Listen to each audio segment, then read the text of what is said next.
This is going to be another procrastination of writing vlog.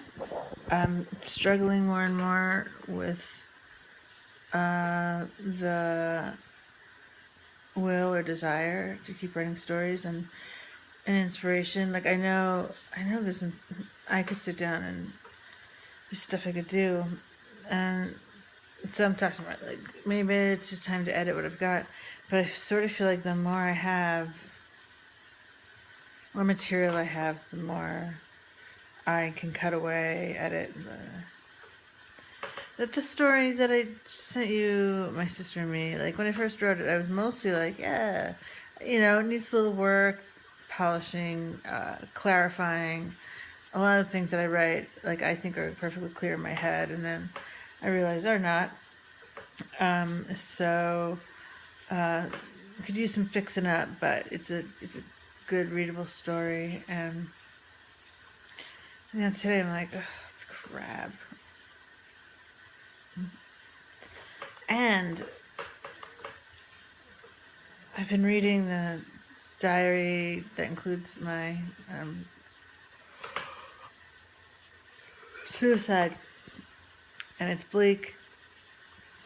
And there's just this like entry where, Patrick, he was working where I worked at the time, my sister's firm, and yes, he was working there, and he was kind of like a simpatico person. He could feel the dysfunction there. He's aware of it. He hated Doug, so I was Doug's assistant. So I could bitch about Doug to him. We'd just chat, and he's Patrick, we're friends. Well, this odd thing in my diary, it just says, talk to Patrick today. He said, give up on the dreams and go back to school and focus on education or psychology. And then I don't have any comment on it, like, about how that hurts me or angers me or makes me feel bad. I mean, it makes me feel bad now.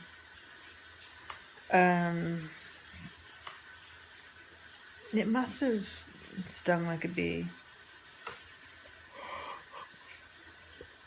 Like, that's kind of a shitty thing to say. Like, well, he saw that Kevin and I were like living in poverty basically, and stuck and trapped.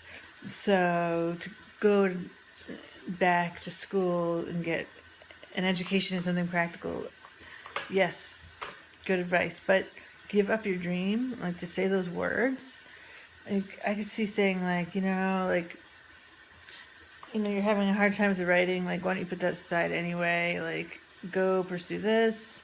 Then when you're more financially stable, you could, or whatever. You could think of 1,000 ways to say it without saying give up your dream.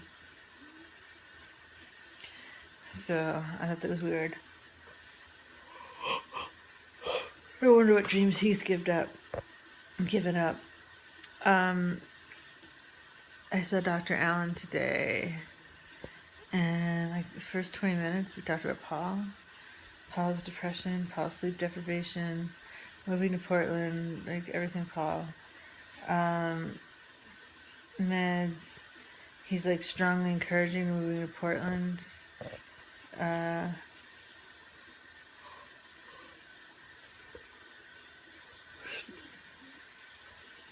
And I was like, I'm really going to miss you. I mean, 9 years ago there was a psychiatrist shortage, and in Portland, and I don't know if that's really true or then or now, but I'm scared to go. I'm scared to leave. Like, we're not completely settled. We're not like there with my meds, and I feel like I'm only starting to make inroads with Danielle.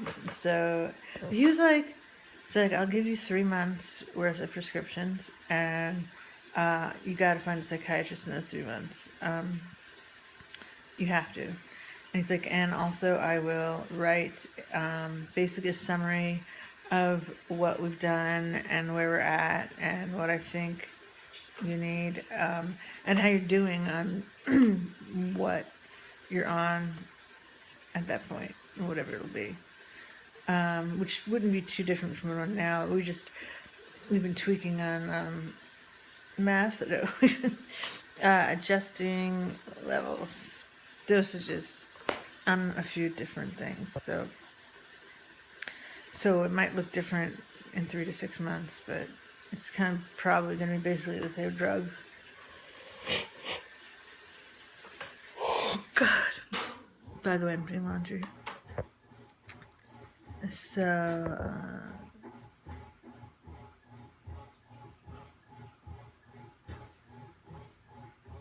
I came home and Paul was like really gung-ho about TCBing on getting the house ready. He chopped down a tree in the backyard that was leaning over. He was like, should we go to Home Depot today and get a sink? And I was like, well, it could be something we do on Sunday at Grandma's, like an escape plan. Like, we talked a lot about, I had to get up at 8 o'clock in the morning today, poor me. He, like a house, he was gung-ho. And I kind of burst his balloon a little bit. I was like, you seem all about it today. Like, very focused, alert, and ready to take action. But I was like, tomorrow? We're going to get this sink on Sunday. I'm worried that on Sunday you will have gone down and I'll have to force you to do it.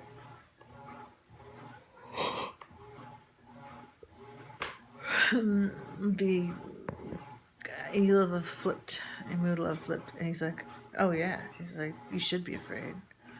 Like, so we talked about at Dr. Allen's, is Paul goes into a mood and affects my mood extremely. I get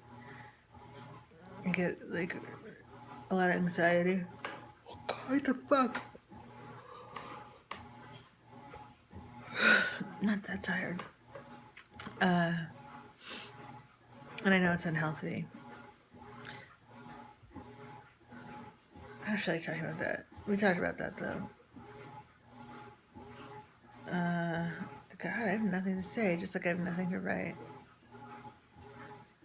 You're coming over tomorrow? I'm washing summery clothes for Poppy and I because I heard it's going to be summery tomorrow. And the other day, Poppy packed her. We've been talking about moving a lot around her. She's in the room. She never seems interested. And a couple of times I've had personal with her conversations where I'm like, we're moving, and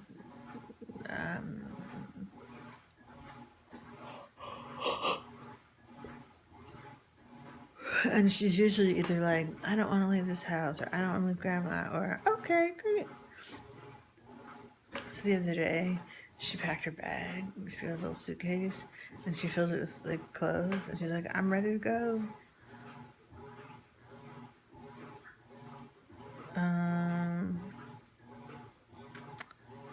A new word from my sister. Oh, I went to the basement to get these summer clothes that are musty, that had to be washed. So I'm in the basement and getting these clothes, and there's all kinds of random crap down there, and fucking shit.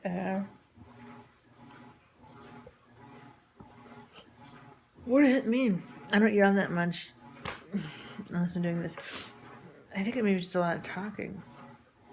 Oh, so I find the big spider costume that my sister made from two Halloweens ago.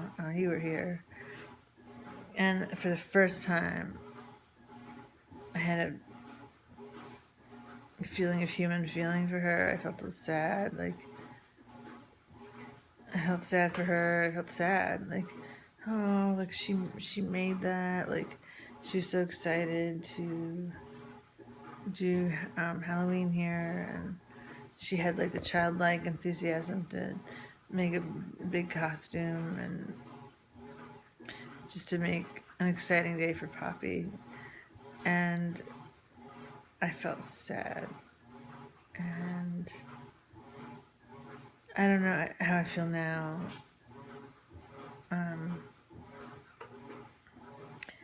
Most like that's the only moment. Most of the time I'm like, why don't I miss her? Why don't I feel sad? Like I guess I'm just in this limbo, like, is she ever gonna contact me? Because we're just gonna like go and go and go until she contacts me.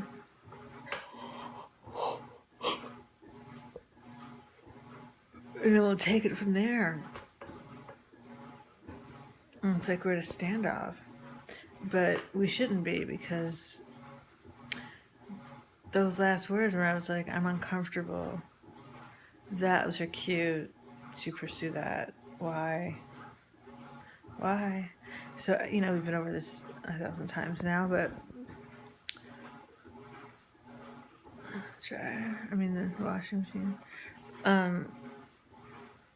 Yeah, I guess it's just gonna wait. And like, but I feel mostly dead toward her. Like, what could she even say?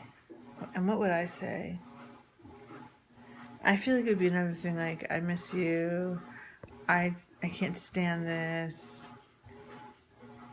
And then maybe I'd be like, why aren't you even trying to find out why I'm upset with you? Something like that. Why are you so incurious? I don't know. This is like, I don't know. She's gonna crack. She's gonna crack before I do. There's no doubt.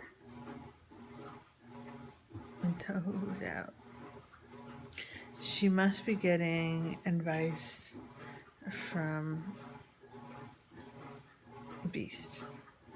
But she knows Beast is kind of stupid, and in her heart of hearts, and she doesn't really take, like, in some ways she lets Beast push her around and make decisions and make her feel stupid and clueless. But when it comes to like the hardcore shit, like big money decisions or whatever, like Beast is left out of the process. And when she told me that I and Beast are the most important women in her life, so if Beast is talking shit about me, if she's really believing that, I would have a hard time. What could Beast even say? Your sister doesn't even love you. She doesn't appreciate you. She's still butthurt about her birthday. It's ridiculous. That's all I can think of her saying. I don't know what she would say, but I think she's saying something. But then I think it couldn't really impact my sister's feelings or opinions, because even though she's weak with Beast, she is strong in her own way. So how long is it gonna take? How long has it been? April 30th. Better than that. Now it's June something, June 10th. What's that, like 6 weeks? I'm not missing her. I don't care. But the spider costume stung my heart. And now I'm at 14:29.